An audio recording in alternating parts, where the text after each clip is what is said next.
Oke, sahabat bonsai, jumpa lagi di channel Bonsai Mandiri Bali. Di video kali ini saya akan memproses sebuah bahan bonsai dari jenis waru, yaitu dari jenis waru Taiwan.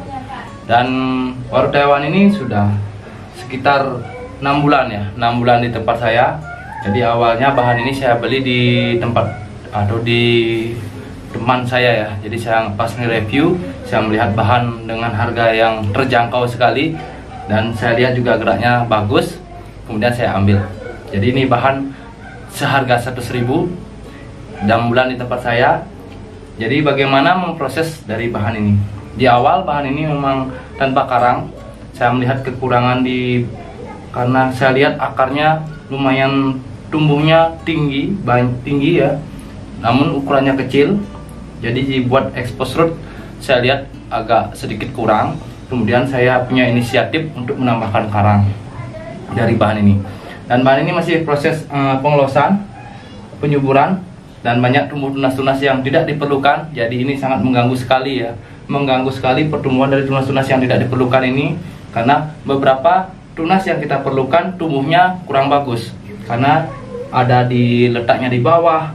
Sehingga tunas-tunas yang tidak terpakai ini menutupi sinar matahari dari tunas yang di bawah yang kita perlukan. Jadi teman-teman yang punya bahan, jadi jika saat pembesaran penyuburan, jadi tetap dikontrol terus. Jadi ada beberapa tunas yang tidak diperlukan kita buang saja secepatnya, atau sering-sering kita melihat bahan kita ya. Jadi jika tumbuh tunas yang kurang bagus tempatnya, kita buang saja. Kemudian jika ada tunas yang tumbuh di tempat yang cocok dengan desain ini, dengan desain yang kita buat, jadi kita tumbuhkan. Jadi bahan 100.000, umur 6 bulan, mudah-mudahan nanti kedepannya menjadi bahan yang prospek dan bagus. Langsung kita langsung saja kita mulai proses pengerjaannya, yaitu pembuangan tunas-tunas, dan agar melihat bagaimana sih gerak dari pohon ini. Langsung kita mulai. Nah, ini dia bahannya. Jadi kita langsung mulai. Kita melihat akarnya. Akarnya saya memang cengkramkan di karang. Kemudian ada beberapa yang masuk ke karang dengan desain pola yang unik atau gerak batang yang meliuk, sangat ekstrim liukannya. Ini teman saya memang bagus sekali ya, memang dalam memproses atau memprogram sebuah bahan memang luar biasa. Jadi saya sangat senang sekali mengambil bahan ini dengan harga yang sangat terjangkau. Jadi kita mulai langsung kita ke pembuangan tunas yang tidak diperlukan.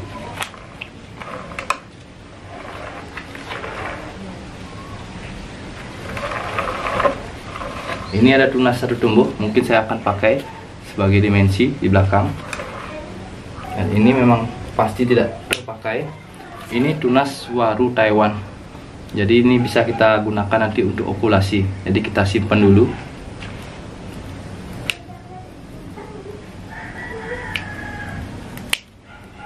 Jadi menurut saya dalam memprogram bahan dari jenis waru ya, untuk waru lokal saya memang lumayan berat ya, karena kadang-kadang sering mati ranting dan sering ngedrop ya, artinya tidak mau tumbuh dengan baik.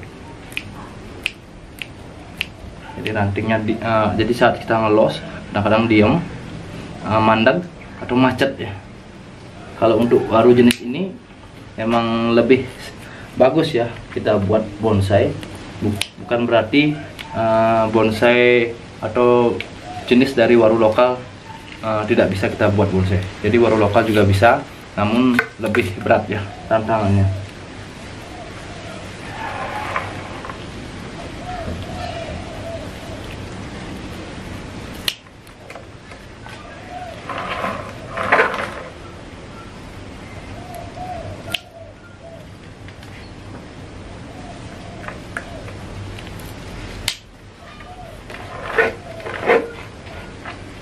Ini bisa kita pakai dimensi nanti di sini.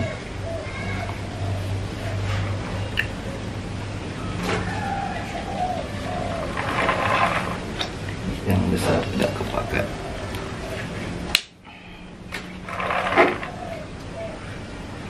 Ini juga bisa kita pakai dimensi ke belakang. Nanti tinggal pilih ya. Nanti tinggal kita pilih yang kita pakai dimensi atau yang pakai kita ke belakang. Ini juga boleh. Dan ini juga boleh. Ini ada dua, saya pertahankan dulu. Nanti kita pakai salah satu, kita pilih salah satu. Kemudian kita pruning dulu ya, kita pruning sedikit daunnya agar melihat pohon ini bagaimana sih perkembangan dari pohon ini. Jadi emang bener ya, ternyata pertumbuhannya kurang bagus ya, karena yang di bagian bawah kurang terkena sinar matahari. Jadi untuk waru, apalagi waru daunnya besar-besar, jadi yang bagian bawah ya, tunas yang bagian bawah kadang-kadang mati ranting atau mandang atau macet karena tidak mendapatkan asupan sinar matahari yang bagus, karena ditutupi oleh tunas-tunas yang tidak kita perlukan ya, ataupun daun-daun yang daun-daun pada tunas yang kita perlukan atau pada cabang yang kita perlukan, sehingga harus rajin-rajin kita melakukan pruning pada daun yang di bagian atas ya, untuk jenis waru, dan untuk mungkin juga untuk jenis-jenis tanaman lainnya.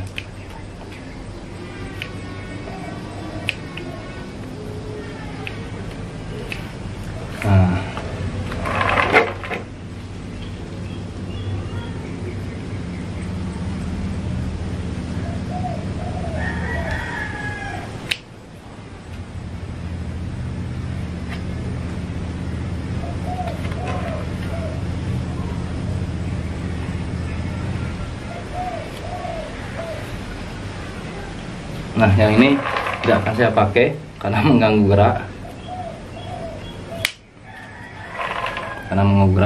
Jadi ini nanti saya pakai untuk dimensi di sebelah sini, nanti sebelah sini ya.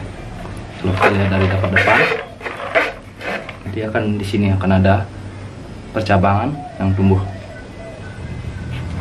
Bonsai on the rock ya, waru dengan gaya on the rock dari bahan waru Taiwan yang saya beli 100.000 6 bulan yang lalu.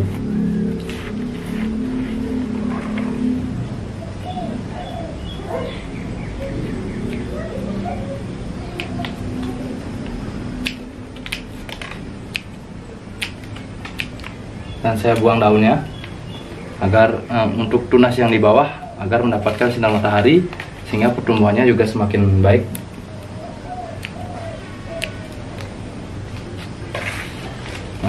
Karena kadang-kala di bagian bawah ya kurang bagus pertumbuhannya. Kalau bagian atas lebih cepat pertumbuhannya karena mendapatkan asupan sinar matahari yang lebih banyak dibandingkan dengan yang di bawah. Kemudian saya sedikit kasih pupuk kerang kambing di bagian atas saja.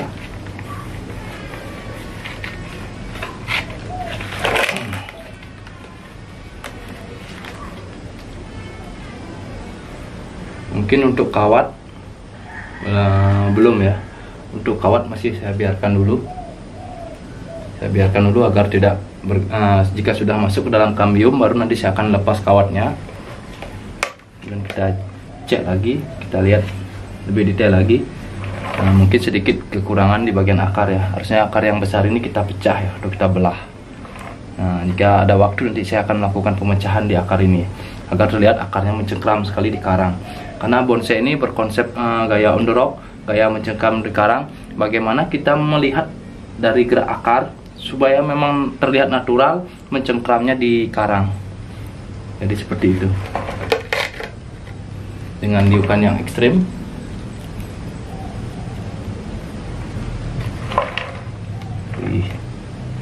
Mantap nih. Jadi jarang ya kalau kita menjumpai pohon seperti ini di alam ya, yang meliuk-liuk seperti ini. Ini adalah hasil programan dari Ngurah ya, teman saya yang kemarin saya review, koleksinya luar biasa, dan saya dikasih bahan ini dengan harga yang spesial, cuma 100.000 selama 6 bulan. Seperti ini hasilnya. Jadi jangan terlalu remehkan bahan-bahan yang sederhana, bahan-bahan yang murah. Jika kita proses dengan baik, nanti kedepannya saya yakin akan menjadi bahan yang bagus dan bisa memiliki nilai jual yang tinggi. Kita putar dulu bahannya agar terlihat dari semua sisi. Tapak depan, tapak belakang,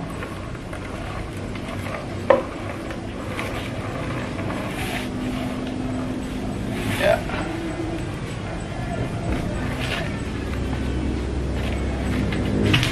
Dan sahabat bonsai, jadi itu dia prosesnya, hanya sederhana sekali prosesnya, namun proses yang sangat sederhana ini sangat menentukan sekali pertumbuhan dari pohon yang akan kita buat bonsai.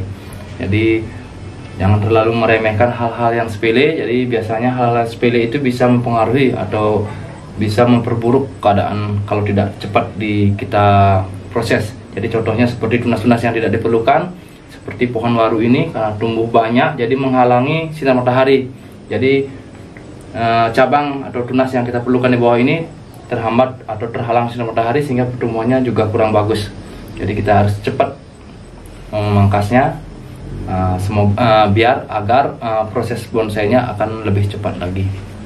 Dan sahabat bonsai, terima kasih sudah menonton video ini. Semoga video-video dari Bonsai Madin Bali memberikan inspirasi, memberikan manfaat, dan juga memberikan informasi di dunia bonsai.